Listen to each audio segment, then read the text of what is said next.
Greetings from a very sunny, very warm, very humid Chicago, Illinois. This is the farm that we stay on when we're out here. Belong to our relations. Yes, farmhouse here, and this is our rental car for the 8 days that we're staying here. A Ford Expedition. It's a lovely cow. It's got a V6 turbo petrol engine in it, so a lot of power, a lot of poke in it, and a lot of fun to drive. Yeah, we've been coming here and staying on this farm now for almost 20 years.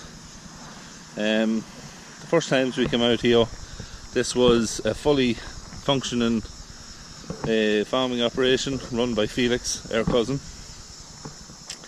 But unfortunately, about 10 years back, Felix passed away, and his wife Patsy let the farm out.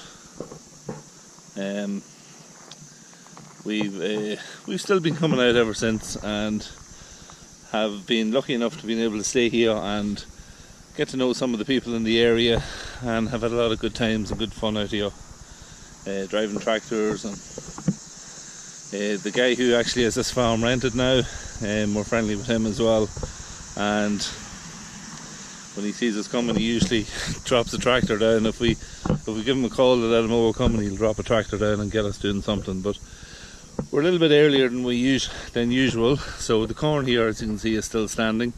It hasn't been cut yet. It's probably we're about 3 or 4 weeks early, as we wanted to take in the Farm Progress show this year. So yeah, there won't be much tractor driving this time, but still, we still have plenty of things to do, and over the coming days we've got some farms to visit. We're going to the John Deere plant in Waterloo to see the assembly of the tractors there, and yeah, a few other things as well planned, so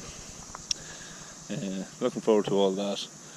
But yeah, these here are 3 bins. These were for storing the corn and beans as they were cut on the farm. Felix used to have them all set up, and there was dryers set up on them so you could dry them as well. Gas dryers. I think this larger one is still used. Obviously it hasn't been used yet because the corn is now cut. So yeah, so on the farm this year they have corn planted on the entire farm. It is rotated between corn and beans usually, and then seed corn as well every number of years. But this year they just have corn on it. Corn looks extremely good. It's obviously a few weeks now before it's going to be harvested, so it's not just dried enough. All the crops here now are more or less, near enough all genetically modified, and leaves them that they're less susceptible now to any kind of diseases or anything to take away from the yield.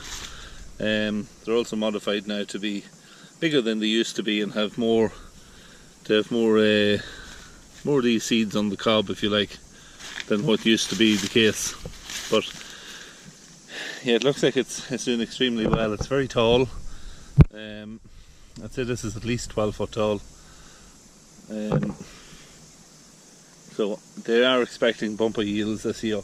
They've had quite a bit of rain this year, which they don't usually have, and that has really helped the corn on its way. So hopefully at some point maybe we might be able to see a little bit of harvesting going on. If not, I have some videos of it from previous years, and I've actually, if you looked way back, there's videos up there of it, but I could maybe try and edit a couple of videos into it just so you can see it going on. So as you can see, the corn itself is planted at 30 inches spacings. And that's the distance now that they're walking off. It used to be less than that, but they're walking off 30-inch spacings now. And Yeah, it seems to be working for them. You see the soil here retains an awful lot of moisture. I'm not going to walk out now because I'll end up carrying it into the house. But nearly no matter what time of the year it is, you can come out, lift a lump of soil and ball it up and make a ball out of it. A solid ball. It's always damp. Now, it's not like that all over this whole area, but their farm is lucky enough to have it like that. So the fact that it retains the moisture is huge benefit to them, because it means that they never ever have to irrigate the land whenever they're planting, and that was a huge saving. Like you go 10 miles further north or 10 miles further south, and you'll see irrigation systems in the field. So it is just a characteristic of the kind of ground that there is around this particular area. The soil is known as black dirt. You can see it's much darker than what we'd have at home. But at the same time, when you're driving on it, it's not soft. And no matter how far you dig down, it's topsoil. That's just how it is. There's no tail, there's no bottom to it. So it's a little bit different from what we've got at home in a lot of places. Yeah, so the layout of the farmyard hasn't really changed much since the very first time we came over here. First times we came over, this long shed here was a machinery shed stroke workshop where he'd park. Felix used to park a lot of his tractors.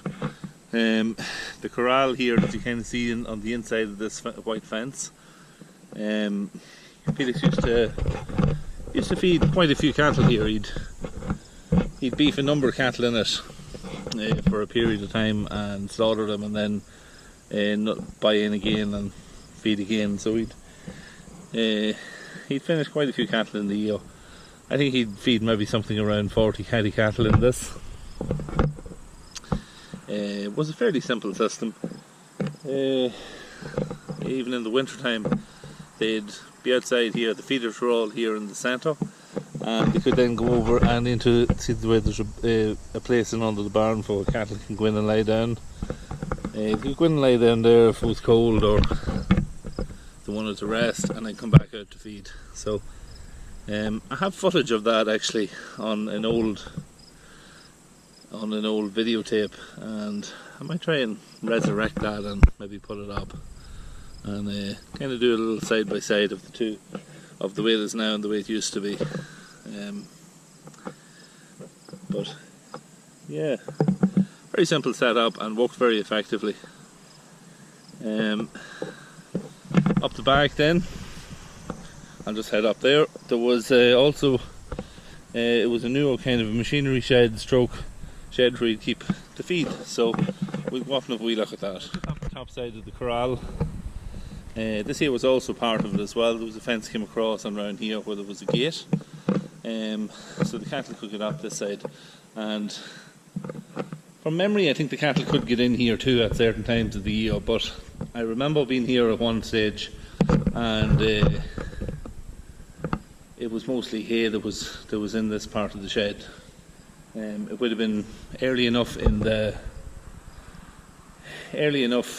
September when we would have been here, so hay probably would only have been put in the shed over the summer, and it was being stored, so there was no feeding going on. But from recollection, I think cattle then could get in here during the winter once the hay started to go down. But yeah, that's just from memory. The guy who has the farm rented at the minute uses this shed from time to time to park some machinery in. Some kind of a big cultivator here at the minute. You can see there's big legs of a ripper here on the back of it. There's also discs on it to help the rip. And yeah, she's a case IH machine. But yeah, a bit of horsepower required to pull that once it'll be dropped on the ground. There's also some augers, and this here looks like it's another it's an engine powered auger here as well. But yeah, something that's taken this part of the world by storm over the last number of years is these decorations on the side of the barns. You can get them in all different colours, shapes and designs, but they're kind of cute. Patsy got this colour because they always had John Deere on the farm, and it was just a kind of a link to that, which is kind of nice, I think. But yeah, that's kind of the tour of the farmyard itself. It's just a fairly typical farmyard from this area, and yeah, hope you enjoyed the little tour of it. Thank you very much for watching, and we'll see you in the next one.